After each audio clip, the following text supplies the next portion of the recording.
Jadi tujuan ma'rifat itu adalah tahaluk bi ahlakillah, atau berakhlak seperti akhlaknya Allah. Allah itu ngasih kebaikan kepada kita, tidak menunggu kita jadi orang baik. Sekalipun kita melakukan kejahatan, Allah hanya mengajarkan dan menegur kita bahwa ketika kamu melakukan kejahatan, kata Allah, aku tidak terganggu loh dengan kejahatanmu. Tapi yang jelas kejahatanmu hanya merugikan dirimu sendiri. Begitu kata Allah. Kita sekarang sadar, oh saya ini adalah makhluk cahaya yang ditiupkan Allah ke dalam diri saya. Berarti saya sekarang harus mencahayakan semesta. Oh, saya datang ke dunia ini karena cinta kasih Allah. Berarti tugas saya di semesta ini adalah menyayangi, mencintai. Tidak boleh ada kebencian lagi. Oh, saya datang ke dunia ini karena diutus oleh Allah untuk menjadi kepanjangan tangan Allah. Maka tugas saya di dunia adalah menjadi kepanjangan tangan Allah, menyampaikan cinta kasih Allah. Keren gak kalau gitu? Wala tansa nasibaka minad dunya.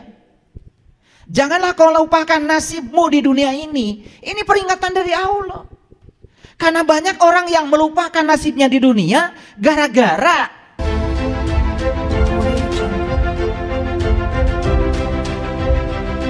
Nah, apa sih ma'rifat itu? Ma'rifat itu dari kata arofa. Arofa itu artinya mengenal. Jadi ma'rifat itu artinya adalah ilmu mengenal.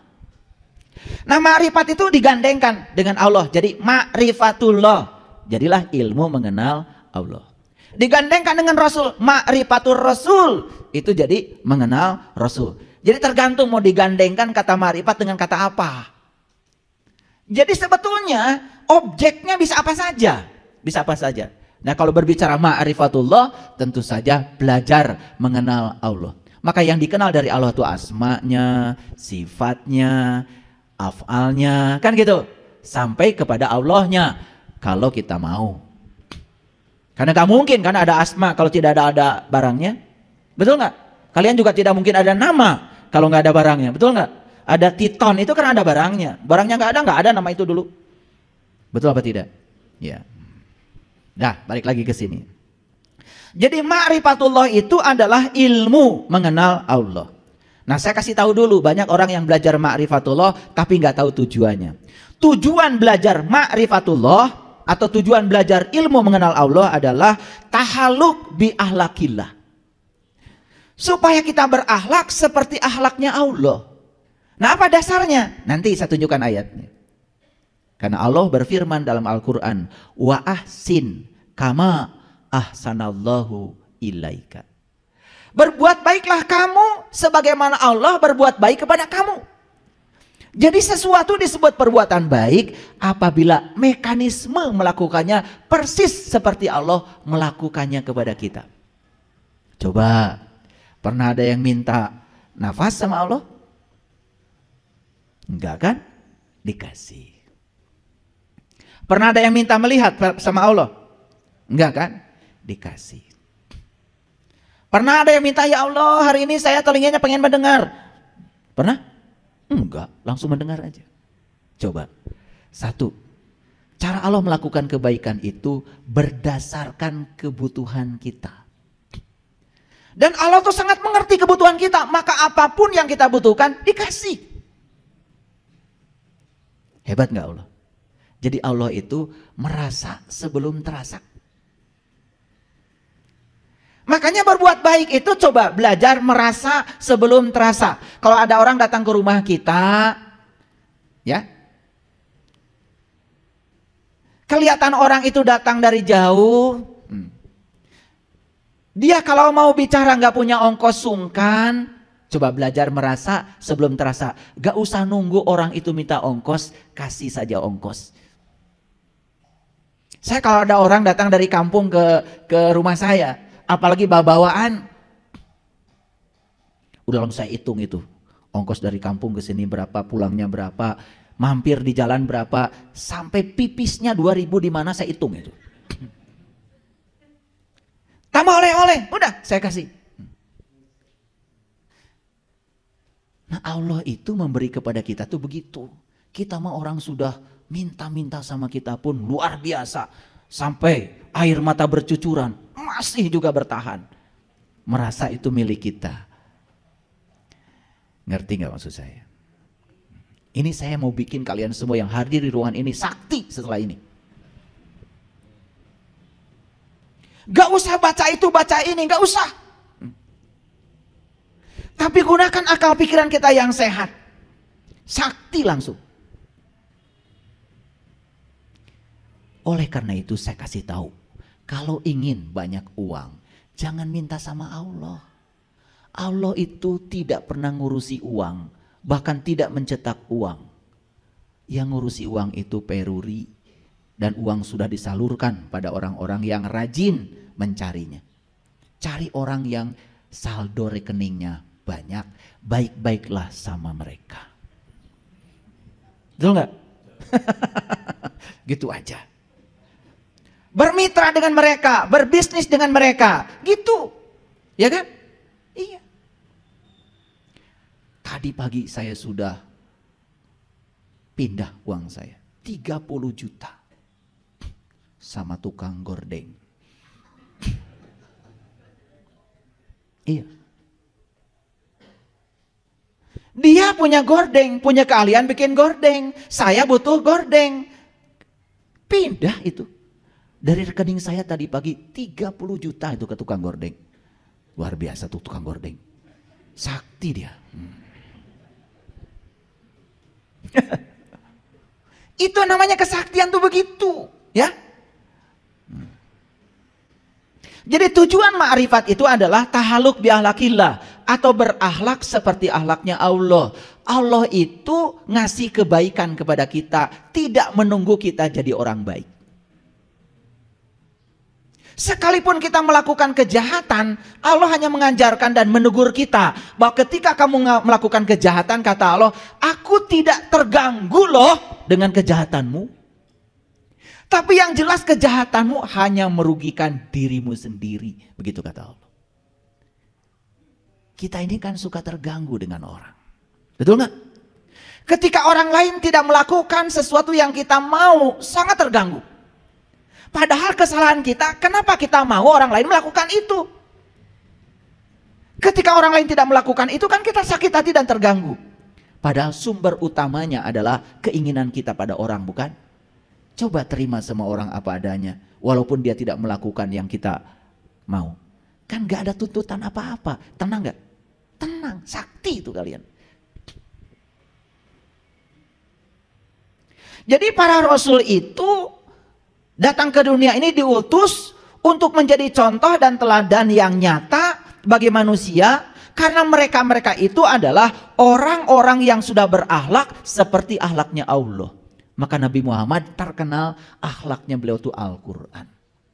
Al-Quran itu adalah firman Allah. Al-Quran itu kalamullah. Berarti Nabi Muhammad itu akhlaknya adalah akhlaknya Allah. Mulia nggak? Mulia nggak? Makanya beliau bersabda, aku diutus ke dunia ini untuk memuliakan akhlak. Nah ini yang sering lupa kita. Beliau datang ke dunia ini untuk memuliakan akhlak. Instrumennya banyak. Ada rukun iman, ada rukun Islam. Itu instrumen. Itu bukan tujuan. Itu instrumen, itu toolnya, itu alatnya. Supaya akhlaknya mulia, ini loh instrumennya begitu.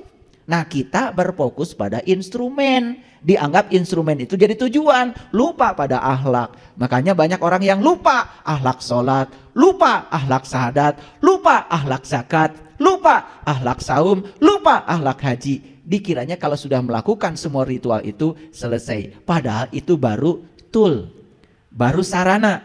Puncaknya adalah akhlak. Nah ini yang saya ingin jelaskan hari ini. Makanya judulnya Ma'rifat Akhlak. Jadi kita ingin mengenal Allah, tujuan utamanya adalah supaya mekanisme perbuatan baik kita seperti Allah melakukan mekanisme perbuatan baik. Paham? Paham? Pernah nggak ada yang istimewa di ruangan ini, ditipu orang malah tambah baik sama orang yang menipu? Ada contohnya di sini? Ada? Dimarah-marahin orang, dihina orang, semakin sayang sama orang itu. Ada contohnya di sini? Kita ini hanya pandai mendongeng. Oh dulu ada orang Kalau Nabi Muhammad keluar dari sholat subuh, dimaki-maki Nabi Muhammad itu, difitnah luar biasa dengan kata-kata kotor. Tapi apa yang terjadi? Karena orang itu buta, sama Nabi disuapin.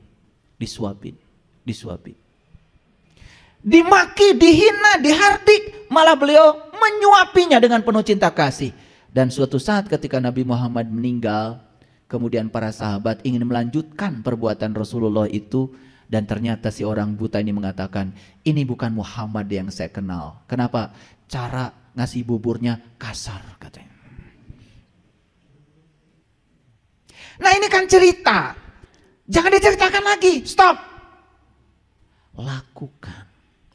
Lakukan. Learning to be, menjadi Muhammad. Jangan learning to know, jangan terus menerus cerita Muhammad. Nabi Muhammad itu, kalau Siti Aisyah sedang tidur, beliau punya kepentingan, tidak pernah membangunkannya. Saking sayangnya, tidak pernah mengganggu tidur istri yang dicintainya. Pintar dongeng kalian? Itu diulang-ulang. Kapan kalian mau begitu? Itu aja. Ya. Saya sering cerita. Saya sudah menikah. Saya menikah tahun 91. Mana istri saya udah datang? Karena kalau mau cerita istri harus ada. Nanti saya jadi gibah.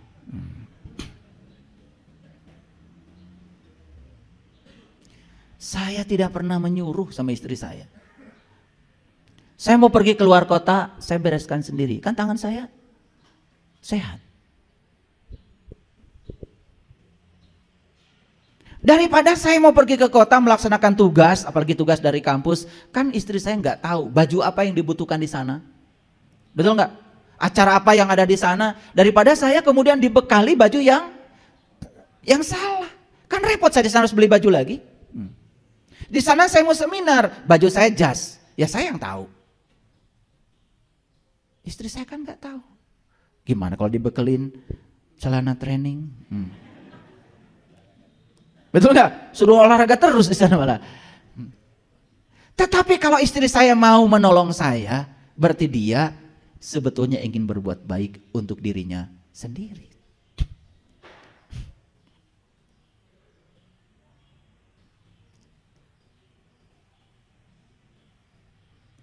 Jadi ini harus dipraktekkan. Praktek. Makanya saya sering stop bicara kebaikan. Lakukan kebaikan. Kita terlalu banyak berbicara kebaikan. Dikiranya kalau berbicara kebaikan akan jadi orang baik. Tidak. Kalian bicara Nabi Muhammad sabar, kalian tidak akan jadi sabar. Tapi lihat apa yang menyebabkan Nabi Muhammad sabar, ikuti caranya. Learning to be, menjadi beliau. Pasti kita akan kebagian sabarnya.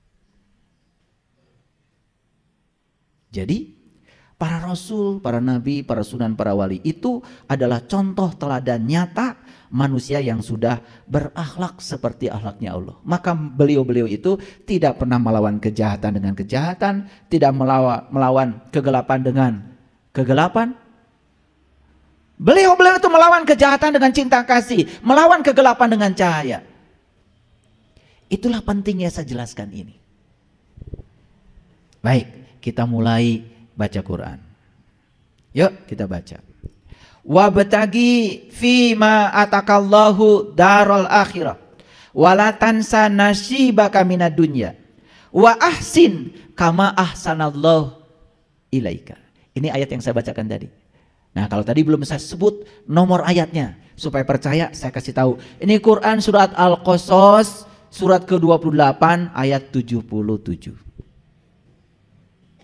Wabtagi fima, dan carilah pada apa? Fima, dan carilah pada apa? Atakallahu, yang dianugerahkan Allah kepadamu, darul akhirah, negeri akhirat. Jadi ternyata negeri akhirat itu harus dicari pada apa yang dianugerahkan Allah padamu. Makanya bacanya pelan-pelan, pelan-pelan. Ulangi dulu. Wabtagi fima atakallahu darul akhirah. Carilah pada apa yang Allah anugerahkan padamu, negeri akhirat. Jadi ayat ini ngasih isyarat bahwa negeri akhirat itu ada pada apa yang Allah anugerahkan padamu. Paham sampai sini? Ini supaya clear. Allah itu nyuruh nyarinya di mana? Apakah Allah nyuruh nyari ke tempat lain? Ke tetangga? Ke negeri yang jauh? Enggak. Allah cuma bilang, carilah pada apa yang Allah anugerahkan padamu, negeri akhirat. Ini alamat dari Allah. Ternyata negeri akhirat itu ada pada apa yang Allah anugerahkan padamu. Sekarang kita dianugerahi apa sama Allah? Karena di situ katanya akhirat diletakkan menurut Quran. Bukan menurut saya ya. Dikasih apa sama Allah? Dikasih hidup. Ada akhirat di situ? Ada. Pasti Allah nggak mungkin salah.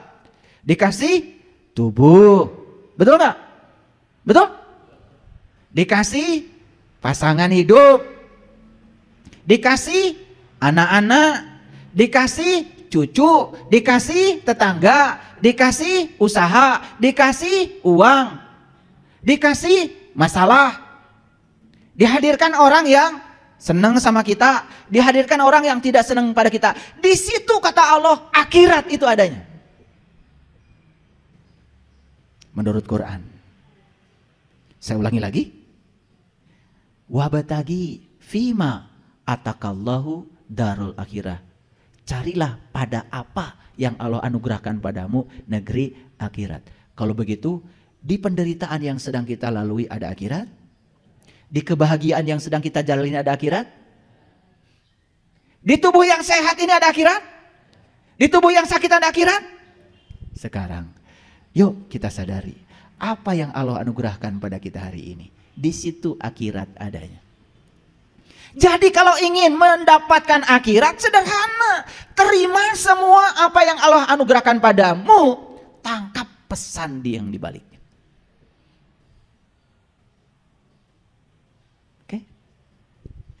Selama ini masih memilih? Memilih? Di suami yang gak sabar marah-marah ada akhirat?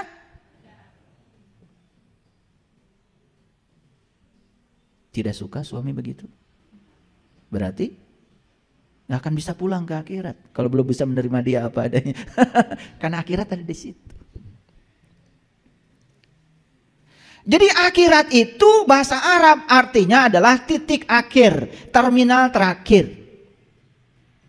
Yuk, jawab pertanyaan saya. Kita berasal dari siapa? Kita berasal dari mana? Kita berasal dari Allah. Berarti terminal awal kita siapa? Allah. Ulangi, belum kompak. Kita semua berasal dari mana? Berarti terminal awal kita siapa? Allah. Kita semua akan pulang kemana? Berarti terminal akhir kita Allah. Jadi terminal awal Allah, terminal akhir Allah. Kalau begitu, akhirat itu terminal terakhir. Kalau begitu terminal terakhir kita siapa? Allah. Bukan surga, bukan neraka. Kan innalillah wa inna ilaihi rajiun. Asal dari Allah, kembali ke Allah. Nah, menisarari bukti nguruskan surga. Kan kita asal dari Allah, kembalinya ke Allah. Berarti terminal terakhir kita Allah. Jadi sebetulnya secara hakikat, akhirat itu hakikatnya adalah Allah. Pertanyaan saya, adakah di semesta ini satu peristiwa pun terjadi tanpa kehadirannya? Gak ada. Jadi kalau semua peristiwa itu hadir di semesta tanpa, tidak mungkin tanpa kehadirannya. Kan tugas kita cuma satu. Jangan terjebak benar, salah, baik, buruk. Karena benar, salah, baik, buruk itu dari pikiran kita. Pikiran saat menilai tergantung seberapa luas pengetahuan kita, seberapa sadar kesadaran kita. Sehingga kata si A ini benar, kata si B ini salah. Benar salah itu relatif. Tetapi semua peristiwa yang sudah terjadi sebagai realitas, itu adalah kebenaran. Jadi, kalau kita sadar semua realitas adalah kebenaran, tugas kita cuma satu. Ya Allah, ajarkan kepadaku pesan apa yang hendak engkau sampaikan lewat peristiwa ini. Baik yang disukai maupun yang tidak disukai. Kita akan bisa menangkap pesannya. Keren gak? Kalau gitu, ketemu gak akhirat di situ? Ketemu Allah gak di situ? Jadi, pertemuan dengan Allah itu dimensinya sangat luas. Allah yang tak terbatas bukanlah suatu titik. Jadi kalau ada orang mengatakan saya sudah sampai kepada Allah, itu kesombongan saja. Oleh karena itu siapapun orangnya, semua sedang OTW. Oh, tunggu one way.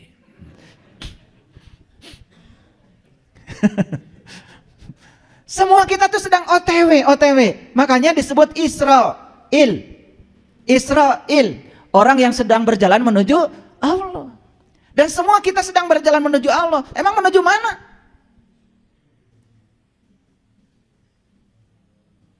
Betul? Clear sekarang? Oke. Pelan-pelan ngajinya. Karena biasanya kalian ngaji biasa cepet kan? Ayat ini sudah dibaca berulang-ulang. Saya yakin itu. Saking cepatnya kalian baca. Sampai kalian gak ngerti isinya apa.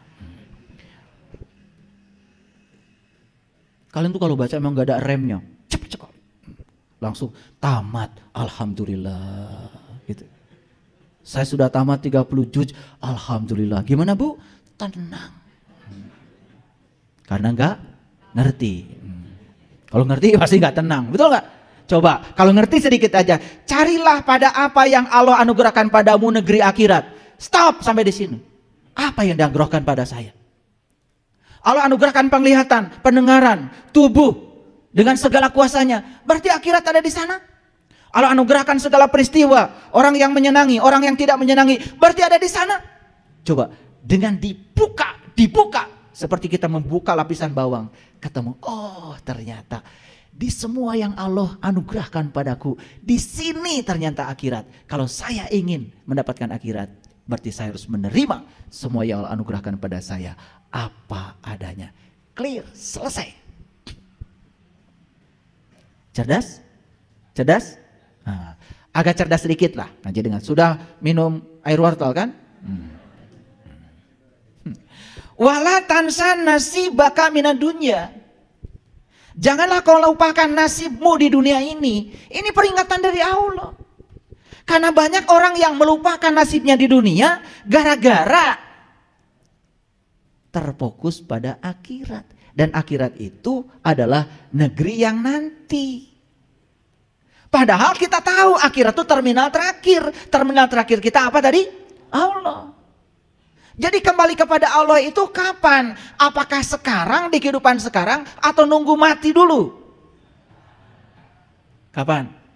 Sekarang. Ya kita sekarang sadar, oh saya ini adalah makhluk cahaya yang ditiupkan Allah ke dalam diri saya. Berarti saya sekarang harus mencahayakan semesta. Oh saya datang ke dunia ini karena cinta kasih Allah. Berarti tugas saya di semesta ini adalah menyayangi, mencintai. Tidak boleh ada kebencian lagi. Oh saya datang ke dunia ini karena diutus oleh Allah untuk menjadi kepanjangan tangan Allah. Maka tugas saya di dunia adalah menjadi kepanjangan tangan Allah. Menyampaikan cinta kasih Allah. Keren gak kalau gitu? Selamat gak hari ini? Kalau hari ini selamat, besok selamat. Lusa selamat. Ya sudah, nanti juga pasti selamat. Nah kita tuh melupakan hari ini karena berfokus ke sana. Sampai kita melupakan nasib kita di dunia. Ini ayat nyambung ya. Disuruh mencari negeri akhirat pada apa yang Allah anugerahkan padamu. Kan yang Allah anugerahkan padamu adanya di sini di dunia. Makanya dipertegas dengan ayat yang kedua. Wala tansa nasibaka minad dunya. Jangan pernah kau lupakan nasibmu di dunia ini. Jadi kalau kita lahir ke dunia miskin, jelas yang salah orang tua kita. Tapi kalau kita mati miskin, yang salah ya Anda. Tidak bisa mencari akhirat di tempat yang di apa-apa yang Allah anugerahkan padamu. Bagi orang yang sudah berkesadaran, sudah tidak ada baik buruk, benar salah. Semua yang terjadi dalam kehidupan adalah kebenaran. Cuma minta sama Allah, ya Allah, tolong ajarkan apa yang pesan yang hendak kau sampaikan kepadaku di balik peristiwa ini. Jadi orang-orang yang kesadaran rendah ketika mendapatkan yang tidak diinginkan dalam hidupnya, ngomongnya, Gusti, cute.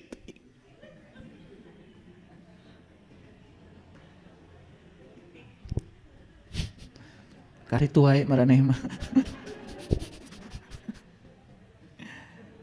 Ya dijawab sama Allah. Aku sudah anugerahkan penglihatan, pendengaran, napas. Aku sudah anugerahkan tubuh yang sempurna. Kenapa orang lain bisa, kamu tidak bisa? Kenapa orang lain nasibnya bagus-bagus saja, kamu begitu? Aku menyediakan rezeki yang sama buat semua orang. Aku menyediakan ilmu yang sama buat semua orang. Aku menyediakan kebahagiaan yang sama buat semua orang. Bukan salahku, kata Allah. Bukan salahku. Salahmu mengambil dariku yang tidak tepat. Jadi harusnya hidup ini menakjubkan. Harusnya hidup itu menakjubkan. Kenapa sakit? Karena jiwa kita kotor. Kenapa sakit? Karena mental kita kotor. Subconscious mind kita kotor. Apa saja dipikirin, apa saja dimasukkan ke sini, ya sakit.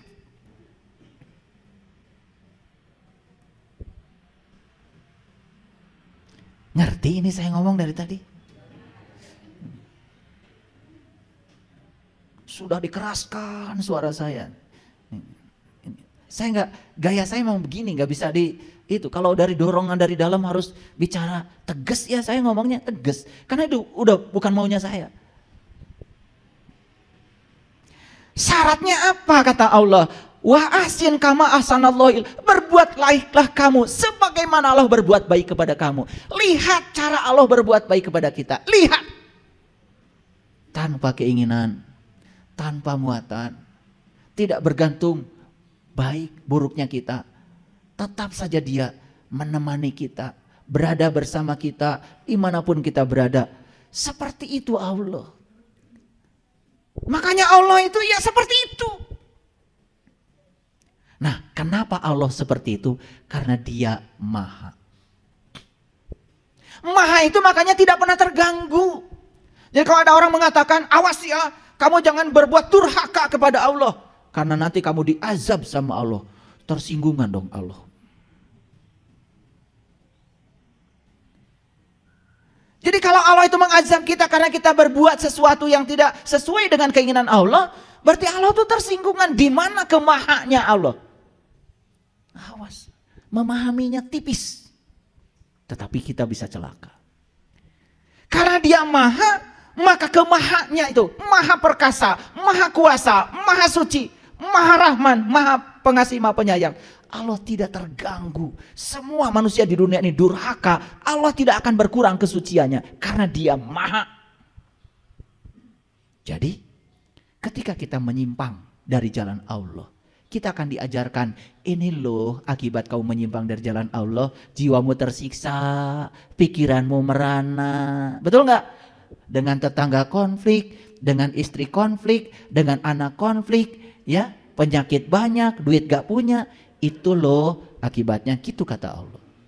Jadi Allah tuh cuma mengajarkan, kalau kamu memilih ini loh akibatnya. Kalau kamu memilih ini loh. Allah itu tidak pernah dendam, hanya mengajarkan kepada kita supaya tambah baik. Itu saja. Nih, saya sering demonstrasikan. Garam 1 sendok masukkan ke air 1 gelas asin. Garam 1 sendok masukkan pada air 1 ember, sudah tidak terlalu asin. Sama 1 sendok, garam 1 sendok masukkan ke kolam renang, ubah terus, gak asin. Garam 1 sendok masukkan ke danau, sama sekali gak asin. Danau itu masih terbatas, tapi garam 1 sendok tidak terasa oleh danau karena luasnya. Apalagi dia maha tak terbatas, maha luas, tidak terganggu. Jadi semua di semesta ini hanya dia sedang mengajarkan hukum sebab akibat. Ciptakan sebab yang baik, akibatnya baik. Ciptakan sebab yang buruk, akibatnya buruk. Jadi Allah tidak pernah menghukum hamba yang dicintainya, hanya mengingatkan kita supaya tambah baik. Itulah welas asihnya Allah. Itulah pentingnya kita makrifat kepada Allah supaya akhlak kita benar. Apa itu akhlak? Akhlak adalah kenyamanan dalam kontradiksi. Apa? Kalau kita nyaman dalam situasi yang kalian inginkan, kan gak usah ditanyakan lagi. Tapi tetap nyaman walaupun dalam kontradiksi, itu tanda akhlaknya sudah mulia. Makanya Allah nyaman saja walaupun di semesta banyak kontradiksi. Karena semua kontradiksi yang diciptakan oleh manusia akan kembali kepada manusia itu sendiri, tidak kepada Allah. Clear? Ini ngaji tauhid ya, hati-hati. Setiap kata-kata saya renungkan, ya, camkan. Nah, kemudian Allah mengatakan wala tabgil fasada fil ar. Ini ayat-ayatnya keren. Dan carilah pada apa yang telah dianugerahkan Allah kepadamu negeri akhirat. 1. Janganlah kau lupakan nasibmu di dunia ini. Awas. Karena kita datang ke dunia ini untuk ikut berkontribusi mempercantik dunia yang sudah cantik ini. Makanya leluhur kita merumuskan dalam satu ajaran leluhur, memayu hayuning bawono, mempercantik semesta yang sudah cantik ini. Makanya Allah bilang, wala tabgil fasada fil ar. Jangan bikin kerusakan di muka bumi.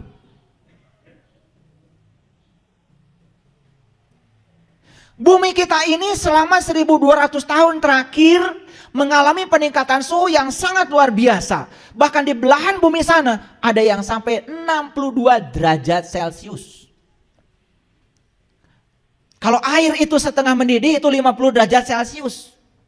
Sudah mendidih itu mencapai sekitar 85 sampai 100 derajat Celcius tergantung tekanan atmosfer. Tidak selalu air mendidih itu 100 derajat Celcius, tergantung tekanan atmosfer. Di Bandung air sudah mendidih walaupun baru suhu 85 derajat Celcius karena tekanan atmosfer di Bandung kurang dari 1 atmosfer, 69 cm raksa. Pusing kan? Pusing kalian ngomong gitu aja kalian tuh pusing. Tapi suka sok tahu. Nah, bumi kita itu sudah mencapai suhu 60 derajat Celcius. Kenapa? Kenapa? Karena ulah manusia itu sendiri. Dulu zamannya nabi kita, Nabi Adam, Nabi Ibrahim, Nabi Musa, ya. Tubuh manusia itu dulu di zamannya itu tinggi-tinggi, besar-besar. Jadi leluhur kita juga tuh yang ngangkat batu di Candi Borobudur, gak pakai forklift, itu mungkin badannya itu gede-gede. Dan kenapa leluhur kita badannya gede-gede? Karena jumlah oksigen di atmosfer ini saat itu masih di atas 45%. Sekarang jumlah oksigen di atmosfer ini semakin berkurang, bahkan kurang dari 25%. Itulah yang menyebabkan manusia makin kesini makin kerdil. Kenapa? Karena asupan oksigen buat sel semakin kurang.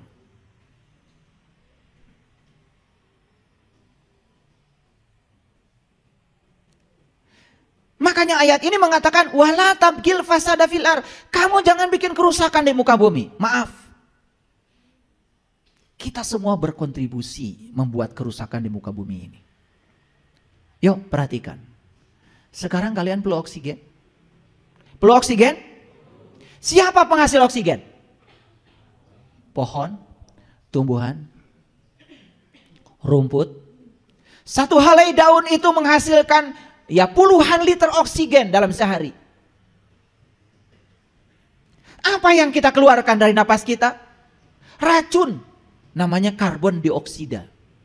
Dan karbon dioksida ini karena kebaikan para pohon itu dimakan oleh pohon, diproses oleh pohon, sebagian jadi karbohidrat, sebagian jadi unsur-unsur yang menguntungkan manusia.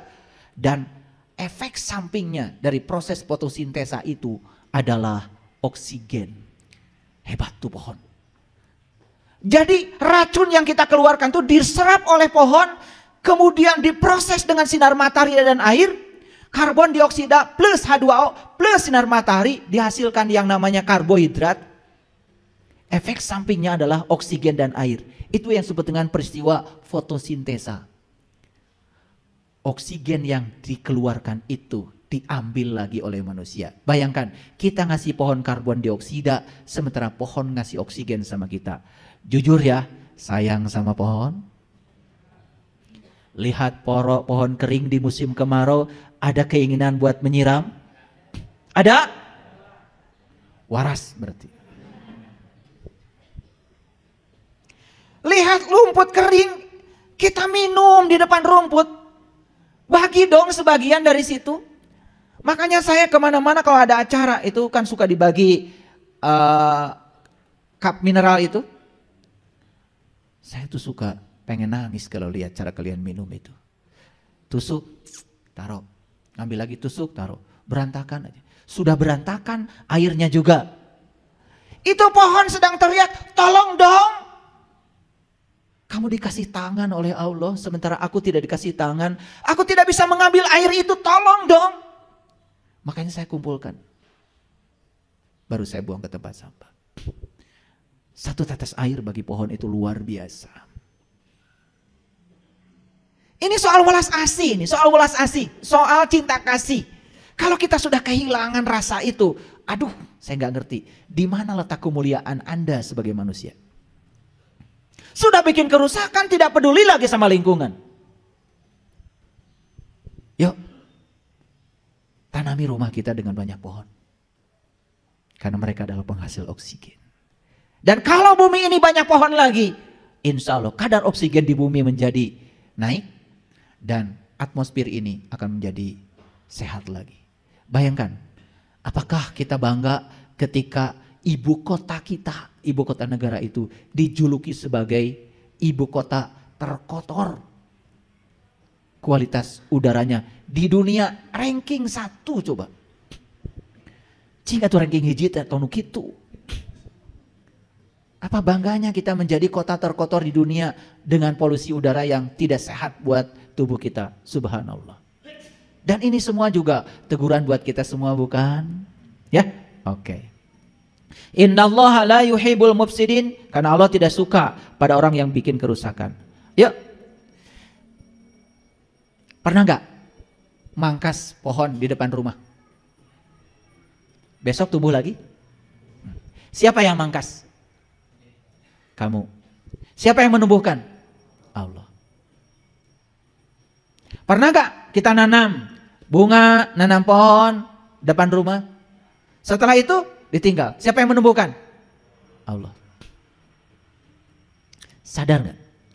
Sebetulnya Allah itu tidak pernah memberikan label pada dirinya yang maha merusak, yang maha menghancurkan, tidak ada. Yang ada adalah dia maha memelihara, dia maha terjaga, dia maha pencipta. Betul apa tidak?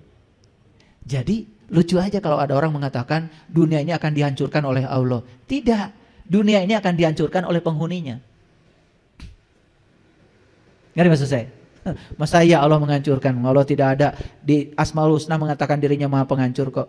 Dia itu maha menumbuhkan, maha menjaga, maha memelihara. Dan luar biasa. Yuk sekarang saya lanjutkan dulu. Sekarang kita lihat ayat ini. Tadi saya bilang awal Allah, akhir juga Allah. Setuju? Nah, Allah bilang dalam Quran surat Al-Hadid, wal awalu wal akhiru wad dohiru wal batin. Dialah yang awal, dia yang akhir, dia yang dohir, dia juga yang batin. Apa yang dapat kita ambil dari sini? Apa yang bisa diambil dari sini? Dialah yang awal. Ayo ikuti saya pikirannya. Dialah yang awal. Ngerti? Dialah yang akhir. Ngerti? Berarti dia berawal. Dialah yang akhir.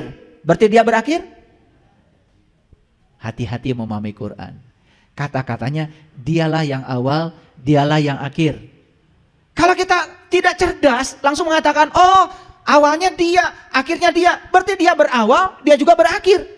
Padahal dia kan maha abadi. Tidak berawal, tidak berakhir. Bagaimana memahami ini? Perhatikan saya. Semua orang kalau pergi ke Mekah, tidak ada yang mengitari Ka'bah yang kotak itu kotak. Kan Ka'bah itu kotak, tetapi tidak memutarinya itu ke sini, belok sini, gitu. Enggak ada.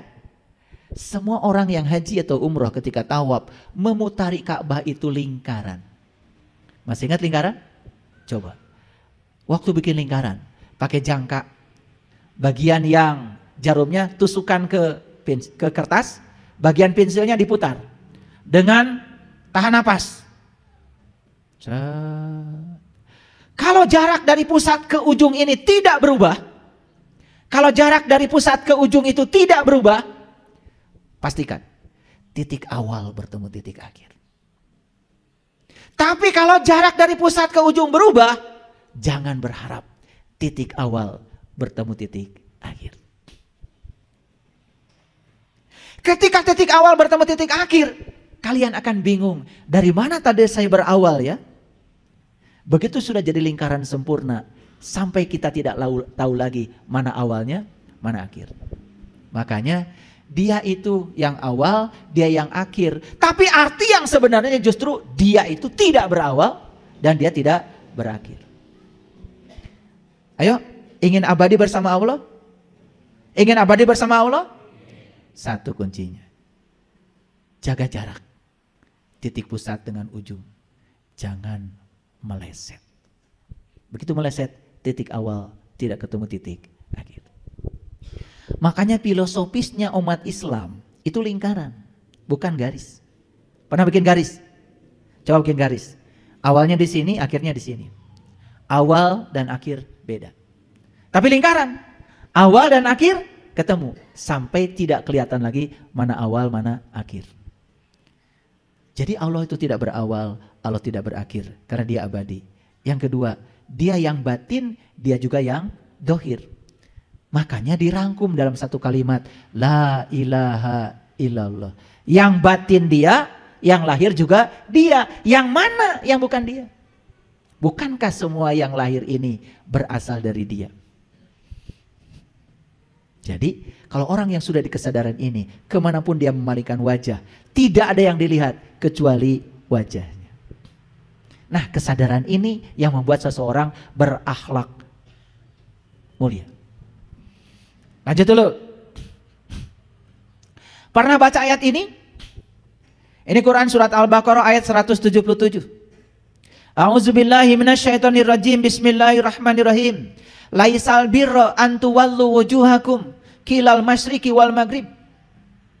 Walakinnal birra man amana billah wal yaumil akhir wal malaikati wal kitabi wan nabiyyin wa atal mala ala hubbihi dawil kurba wal yatama wal masakin wabnis sabil wabnas sabil wasailin wa fir riqab wa aqamas shalah wa ataz zakah wal mu'fu bi ahdihim idza ahadu wasyabirin bil ba'sa'i wad dara'i wa hinal ba ulaika alladziina shadaqu wa ulaika humul muttaqun.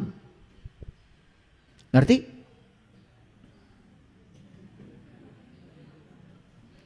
Nyesal dari tadi saya baca. Tapi kalau nggak dibacakan, dianggap nanti ngarang. Makanya saya bacakan dulu ya. Yuk.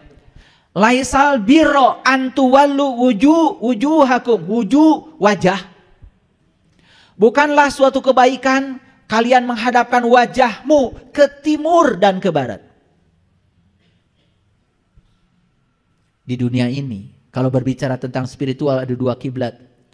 Ada timur, ada barat. Betul nggak? Iya. Oh ini barat, ini timur. Kalau bicara tradisi juga dua. Ini ada barat, ada timur. Betul nggak?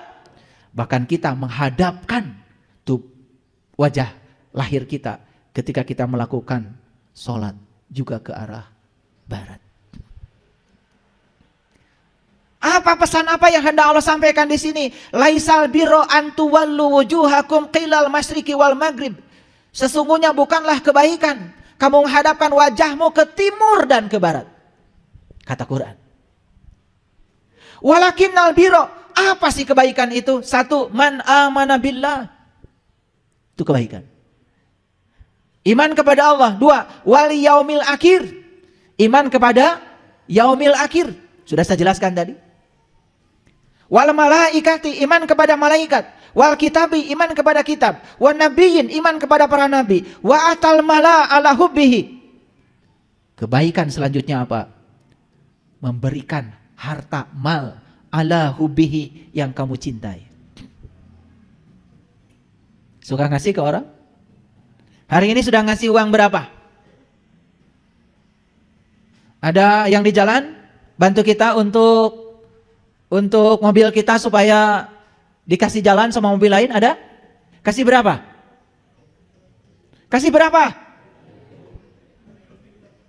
Kenapa jawabnya lambat? Kalian pernah gunakan uang 2000 itu? Pernah? Bisa beli apa? Subhanallah. Sedangkan kebaikan menurut Allah itu satu, beriman pada Allah, beriman kepada hari akhir, beriman pada malaikat, pada kitab, pada para nabi. Wa atal mala ala hubbihi. Dan kebaikan selanjutnya adalah memberikan harta yang kamu cintai.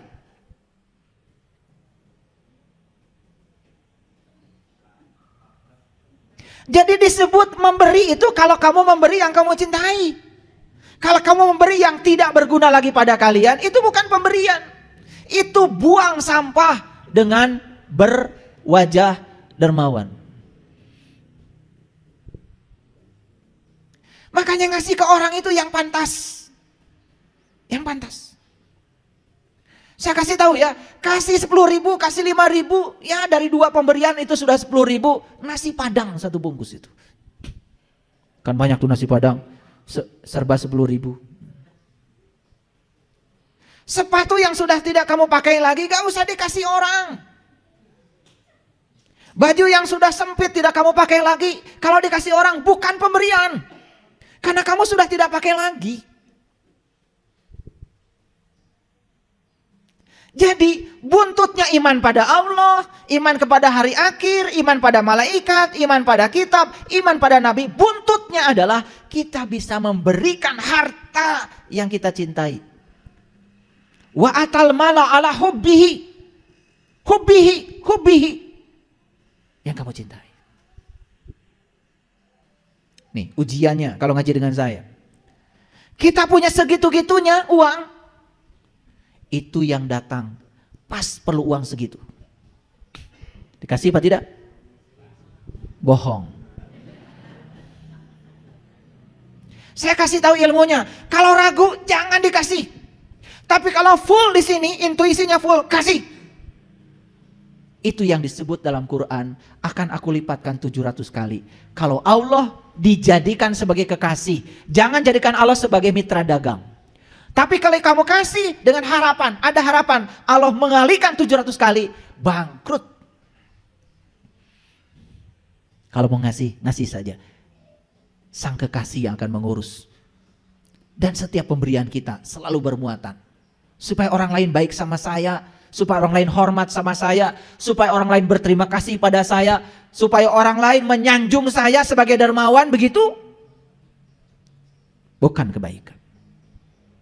Dan agama itu latihan, para sahabat, latihan. Jangan terlalu banyak bicara kebaikan, lakukan. Makanya di komunitas saya, berbagi itu setiap hari. Saya punya namanya Bumi Spiritual Isbatul Yakin, peduli, BSI peduli. Di BSI peduli, ya, di grup BSI peduli di sini. Isinya bukan artikel. Isinya bukan video-video tentang cara hidup ini, cara hidup, bukan. Isinya bukti transfer. Itu yang saya lihat. Karena saya bilang, di grup ini tidak bicara kebaikan. Di grup ini melakukan kebaikan. Di grup ini tidak ada barang siapa yang mengeluarkan harta maka dikalikan 700. Nggak ada lagi itu. Langsung transferan. Paham? Kalau kalian lihat orang sakit, jangan cuma didoakan saja, semoga cepat sembuh, kirim duit. Sudah nengok, mana nengok nggak bawa duit, oleh-oleh nggak ada. Begitu nengok, wah sakit apa? Mah, kemarin tetangga saya sama penyakitnya, mati. Ini manusia macam apa seperti ini? Sudah datang nggak bawa duit, nggak bawa oleh-oleh lagi. Begitu datang wajahnya penuh curiga, udah gitu ngomongnya, membuat orang lain terbunuh. Nah, mari kita lihat para sahabat. Jadi Quran surat Al-Baqarah ayat 177 mengajarkan kepada kita, bukanlah menghadapkan wajahmu ke timur dan ke barat itu suatu kebajikan. Awas, kan saya bilang tadi, sholat itu bukan tujuan. Baca Quran. Aqimis sholat, inna sholat tanha anil fahsya wal munkar. Sholat itu hanyalah instrumen supaya kita tidak berbuat keji dan munkar. Jadi sebetulnya ladangnya sholat itu adalah kita berhenti dari perbuatan keji dan munkar. Kalau masih sholat tetapi masih melakukan perbuatan keji dan munkar, pikiran positifnya sholat saja masih melakukan itu. Komo mentes sholat. Awas, jangan berpikir negatif. Ya, kenapa kamu gak sholat? Orang lain sholat aja berbuat keji dan munkar. Itu sholat aja keji dan munkar. Apalagi kalau gak sholat. Ngerti maksud saya? Coba berpikiran positif ya. Gitu. Jangan cari-cari alasan pembenaran. Jadi ya, kepada siapa memberikan harta yang dicintai itu? 1, pada kerabat. 2, pada yatim. 3, pada orang miskin. 4, pada ibnu sabil, orang yang sedang melakukan perjalanan menuju Tuhan. Yang keempat, kepada orang yang minta-minta. Yang kelima, kepada hamba sahaya yang perlu dimerdekakan. Jadi sebetulnya harta yang dicintai itu tidak sekedar uang. Lebih dari itu. Bahkan jiwa sekalipun itu harta yang paling dicintai. Makanya saya mengajak, yuk kita bangun sejarah peradaban. Dalam hidup ini kita bikin sejarah besar. Buat suatu perubahan. Agar kehadiran kita di dunia ini ada dan ada. Bukan sekedar ada tetapi tidak ada. Lalu berikutnya apa? Yang mendirikan sholat, yang menunaikan zakat, orang yang menepati janji apabila dia berjanji, orang yang sabar dalam kesempitan, orang yang sabar dalam penderitaan, orang yang sabar dalam kesulitan. Mereka itulah orang-orang yang benar. Dan mereka itulah orang-orang yang bertakwa. Jadi kalau kita merujuk pada ayat ini, orang benar dan bertakwa itu ternyata cirinya banyak. Coba kalau dirinci tadi, ya, apa saja? Iman pada Allah, iman pada hari akhir, iman pada malaikat, iman pada kitab, iman pada nabi, memberi harta yang dicintainya kepada kerabat, yatim, orang miskin, ibnu sabil, orang yang minta, dan orang yang perlu dimerdekakan jiwanya. Mendirikan sholat, menunaikan zakat, dan orang yang menepati janjinya apabila dia berjanji, dan orang yang sabar dalam kesempitan, penderitaan, dan kesulitan. Itulah orang yang benar, itulah orang-orang yang bertakwa. Jadi kalau merujuk pada ayat ini, para sahabat, hadirin semua, untuk menyatakan diri kita orang yang benar itu mungkin takut ya saat ini. Betul nggak? Karena ciri-cirinya begitu banyak. Iman pada Allah tidak cukup percaya. Iman pada malaikat tidak cukup percaya. Karena iman itu harus ada pembuktian. Iman itu harus dirasakan, harus dialami. Betul?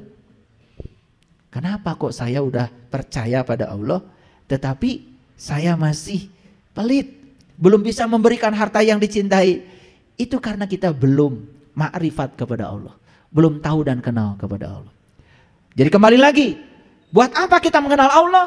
Supaya kita bisa berakhlak seperti akhlaknya Allah. Paham ya? Oke, kita lanjutkan dulu. Rukun Islam ada 5. Sudah hafal semua?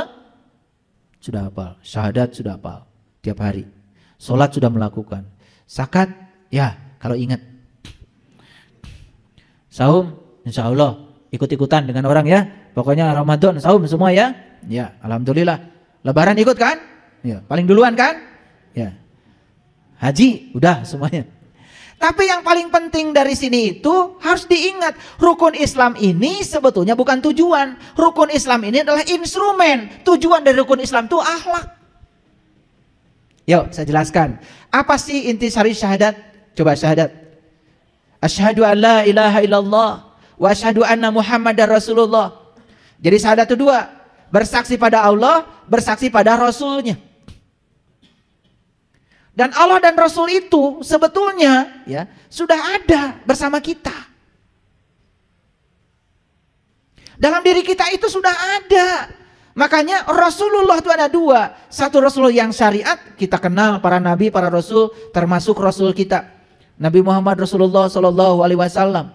Itu adalah toladan kita, ikutan kita.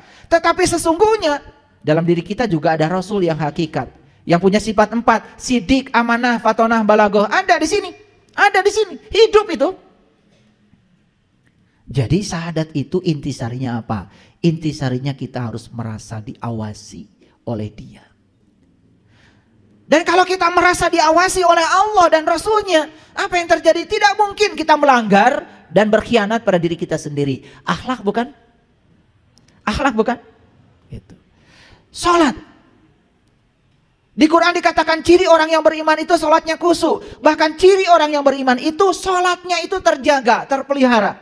Walladzina hum ala sholawatihim yuhafidun. Sholatnya itu sampai tingkatan sholawat. Sholat itu terhubung.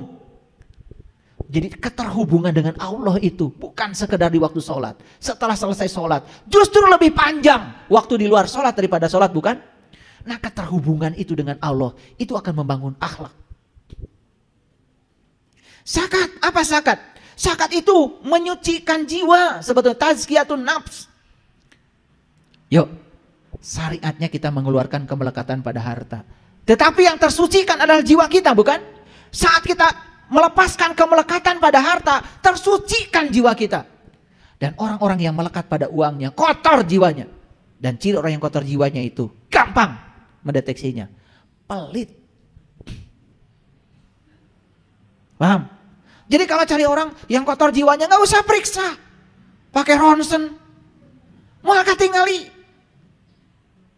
pentaan duitnya.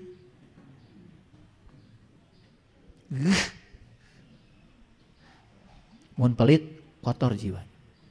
Karena kekotoran jiwa itu akibat kemelekatan jiwa pada harta. Kalau dia tidak bisa melepaskan, itu tanda kalau melekatannya masih tinggi. Itu ciri kotor jiwanya. Jadi sebetulnya latihan menyucikan jiwa dengan melepaskan kemelekatan pada uang, ujungnya akhlak. Betul nggak? Nah, saum, apa sih saum? Saum itu definisi hakikatnya adalah lisoimi farhatani, farhatun inda iftorihi wa farhatun inda liqa'i rabbih. Ada dua kegembiraan bagi yang saum. Satu ketika berbuka, yang kedua jumpa dengan Tuhan, kata hadis qudsi. Tapi saum secara syariat, bukankah kita sedang melatih diri untuk merasakan gimana rasanya lapar? Betul? Selesai saum kan kita jadi peduli pada orang lain. Akhlak bukan? Akhlak. Haji, apa sih inti soalnya haji? Coba lihat. Perintah haji selalu diikuti dengan ingat kepada Allah. Fa idza afadtum min Arafah fazkurullah, fa idza qadaitum manasikakum fazkurullah. Semua perintah haji diakhiri dengan fazkurullah. Jadi haji itu puncaknya adalah ingat kepada Allah. Sekarang coba. Allah ada di saya? Ada di dalam tubuh kalian? Karena Allah bilang, "Inna rabbaka ahata binnas." Begitu kita melihat semua orang itu di belakangnya adalah Dia. Beranikah kita menyepelekan orang? Beranikah kita menghinakan orang? Akhlak bukan? Jadi kalau kita rangkum rukun Islam yang 5 itu, tetap rukun Islam ini adalah instrumen. Ujungnya akhlak. Oke. Nah, makanya kalau kami itu di Tatar Parahiang sudah punya nih rukunnya orang Sunda. Rukunnya orang Sunda itu 5. 1, orang Sunda itu harus ngagem ilmu saipi. 2, harus ngagem ilmu napak sancang. 3, harus ngagem ilmu teterak di kadek. 4, harus ngagem ilmu rawa rontek. Yang kelima, harus ngagem ilmu halimun. Hebat ya leluhur kita. Ilmu saipi, sae itu bahasa Sundanya bagus, pi itu pikiran.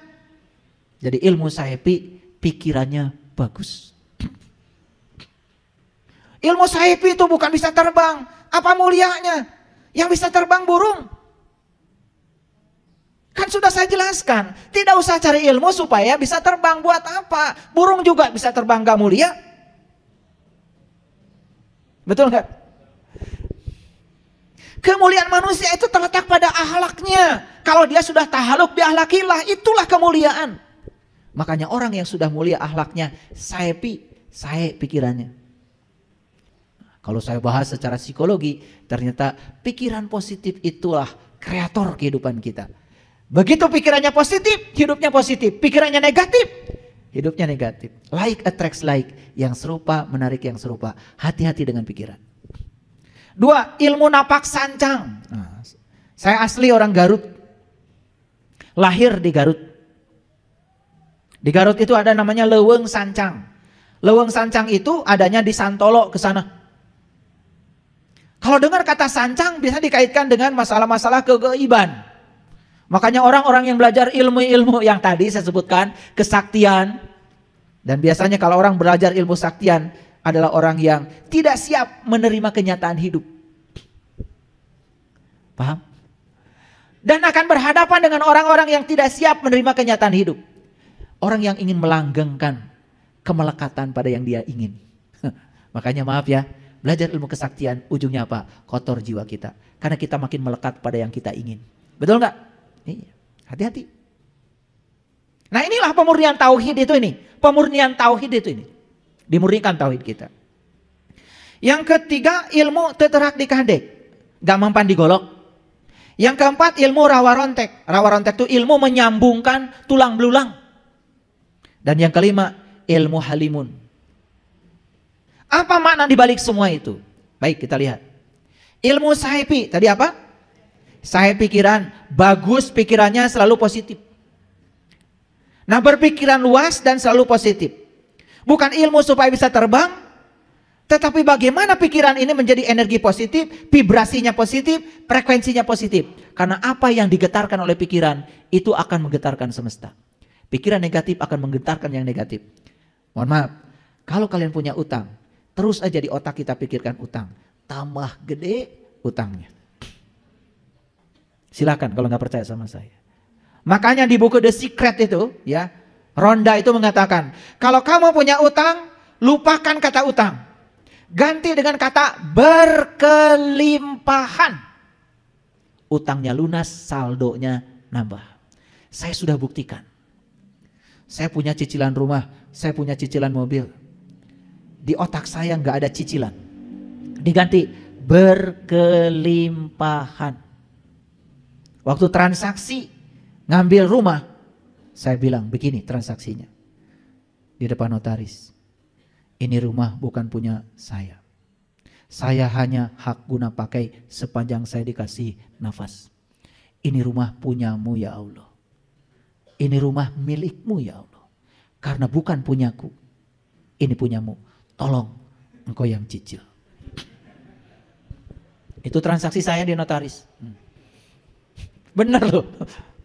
Ya memang begitu kan? Betul nggak omongan saya? Apa yang salah? Kan bukan punya saya. Nggak ada milik saya. Kan Allah bilang, lahu ma fis samawati wa ma fil ard. Yang di langit punyaku, yang di bumi punyaku, bahkan di antara keduanya punyaku, bahkan diri saya pun punya dia. Terus yang mana punya saya? Awas. Kalau nyicil mobil diambil leasing karena kalian salah transaksi. Nanti ada bab khusus nih kalau ingin nyicil supaya gampang lunas. Nanti ada bab khusus, bab khusus. Jangan sekarang. Kalau sudah masuk bab ini biasanya langsung mata terbelalak gitu ya. Saya tahu kalian cicilannya banyak, tapi nanti sebentar. Jadi ilmu sahibi itu akhlak bukan? Sakti enggak? Nih saya kasih tahu, semua orang yang pikirannya positif sakti. Hidupnya menakjubkan. Jadi kalau kalian itu maaf ya, yang rada-rada besar itu timbangan badannya. Begitu setiap makan takut gendut, semua makanan yang dimakan akan menjadikan tubuh tambah gendut. Karena kata gendut ada di pikiran. Like attracts like. Yang serupa menarik yang serupa. Jadi sebetulnya yang bikin gendut itu bukan makanan, pikiran. Sian gendut. Makanya kalau sian gendut, cai pun, air pun bisa bikin gendut itu. Nih pikiran. Makanya kalau makan banyak, berpikir langsing aja. Aduh gak percaya sama saya. Ini ilmu mahal ini, udah mulai mahal nih. Like attracts like, itu namanya hukum tarik-menarik. Yang serupa, menarik yang serupa. Itu sebabnya kalau kalian sedang bangkrut, jangan banyak ngobrol tentang kebangkrutan, tambah riweuh. Kalian kalau bangkrut, ngobrol dengan si ini tentang kebangkrutan, ngobrol sini kebangkrutan. Ya sudah, diulang-ulang terus kebangkrutan, tambah menderita. Karena kita sedang membicarakan yang kita tidak suka. Coba bicarakan yang kita suka. Itu jadi doa. Kalau suamimu itu kurang baik, jangan dibicarakan ke si A, ke si B, ke si C.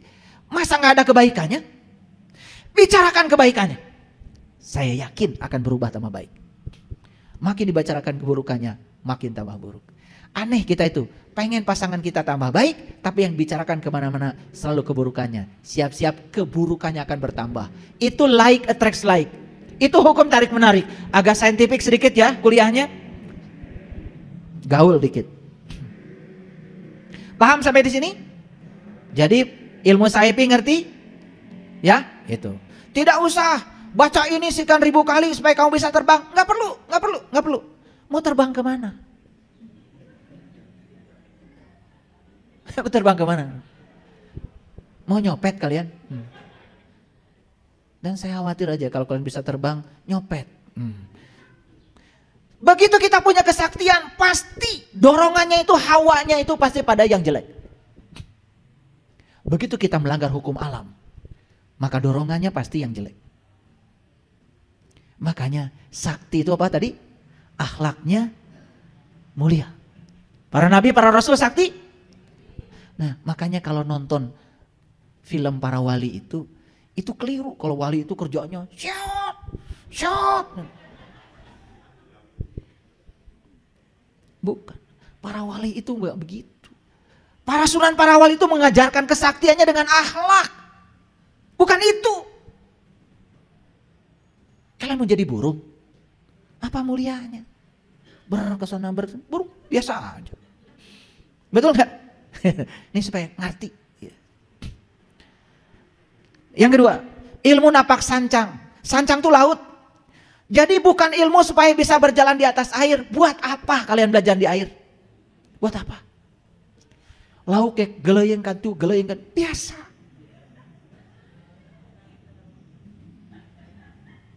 Ngerti? Mau jadi ikan? Napak sancang itu artinya ilmu supaya bisa menerima dan menghargai segala perbedaan. Ilmu supaya bisa diterima di semua golongan. Napak itu membumi. Di mana kamu tinggal, di situ langit dijunjung, di situ bumi dipijak, di situ langit dijunjung. Punya kemampuan adaptasi yang luar biasa. Tah eta napak sancang. Mun panggih jeung nu bodoh, kade, tong dipaksa nu bodoh supaya pinter, karunya can pinter. Yang pinter ngikutin apa maunya orang bodoh. Karunya. Dan nu bodoh can pinter. Kan nu pinter mah pernah bodoh. Pengalaman. Betul nggak?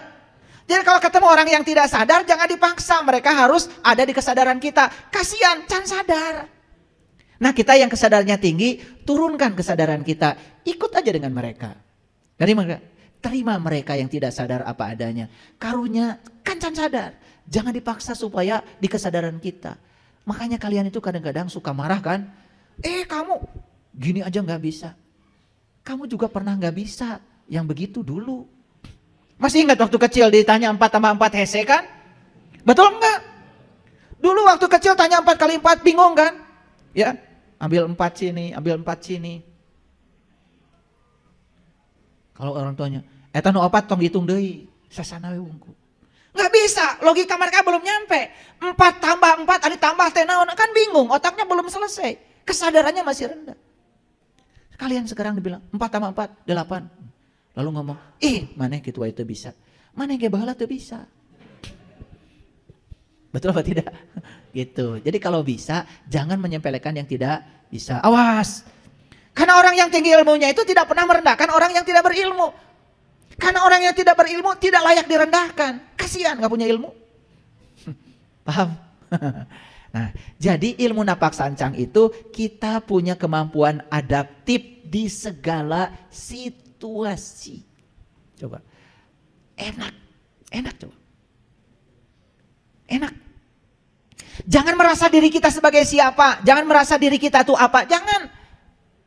Kalau orang lain makan pakai daun, ngiluan pakai daun. Kalau orang makannya sambal, jengkol, peda. Makanan apa itu? Punten-punten ari juragan ton. Sashimi. Dengartiin orang di kampung sashimi teh naon. Itu tidak punya kemampuan napak sancang itu. Nah orang yang kayak gini nggak sakti. Ini saya kasih tahu. Ada satu daerah di Indonesia ini, kalau kita datang ke sana langsung disuguhi makan. Dan kalau makan di sana makan aja, jangan takut gendut. Karena orang sana itu kalau kita makannya lahap, wih luar biasa, seneng, bahagia. Saya juga suka begitu. Di rumah saya nggak makan nasi, di situ saya makan nasi aja. Ya udah, saya pikirkan nasi sehat bagi tubuh saya. Padahal di rumah nggak makan nasi saya. Tapi di situ saya makan nasi. Piraku kudu, sorry. Saya, tidak punya ilmu napak sancang. Sakti nggak? Kalau kayak gitu, sobatnya banyak, kemana kalian pasti disuguhin. Resep nyuguhan si akang iya mah. Mani lahap tuh angna, anjing ka dia deui nya, gratis deui pasti. Betul Pak? Iya, itu sakti kan? Waduh, sakti. Nah, itu sakti itu begitu. Bukan ada tumpang di sana lagi hajatan. Kumaha carana milihkeun tumpang? Udah pakai tuyul, pakai jin, kuntilanak pindah ke sini ya. Itu enggak sakti. Ya tolol itu. Yang sakti mah assalamualaikum. Akang. Asa kantos tepang pura-pura ya gitu. Akrab. Mangga, lingi-lingi, tuang. Sakti itu. Itu namanya napak sancang tuh begitu. Ya. Saya heran banyak orang yang pergi ke sancang cari ilmu kesaktian. Saya aja orang sancang nggak nyari gitu. Saya pernah suatu saat udah ngobrol. Wih di mana Pak? Namanya Wih di sancang. Wah cerita ini cerita itu. Pura-pura nggak tahu aja. Udah habis tuh cerita bohongnya. Saya bilang abdi mah asli Pak di situ. Mau jahit leletik di sancang. Ternyata bohong. Ngeum di lawang sancang 40 hari 40 malam insya Allah tiris. Ya bukan sakti. Paham ya maksud saya? Jangan percaya gitu-gitu. Itu bukan ilmu kesaktian. Sakti itu yang tadi. Napak, sancang. Paham ya? Oke. Yang ketiga, ilmu teterak dikadek. Bukan gak mempan digolok. Gak penting amat ilmu begitu. Buat apa? Buat apa? Jago-jagoan? Mau jadi preman? Kalau kalian baik, akhlaknya mulia, mana mungkin orang mau ngegolok kita? Betul nggak? Kalau kita pergi kemanapun penuh cinta kasih, berehan, asihan, nggak mungkin orang golok kita. Nggak mungkin, nggak mungkin. Nggak mungkin, saya kasih tahu. Saya jamin ya, itu sudah hukum alam. Like attracts like. Semua sebab baik akibatnya akan baik. Ilmu teterak dikadek itu artinya adalah ilmu kuat pendirian.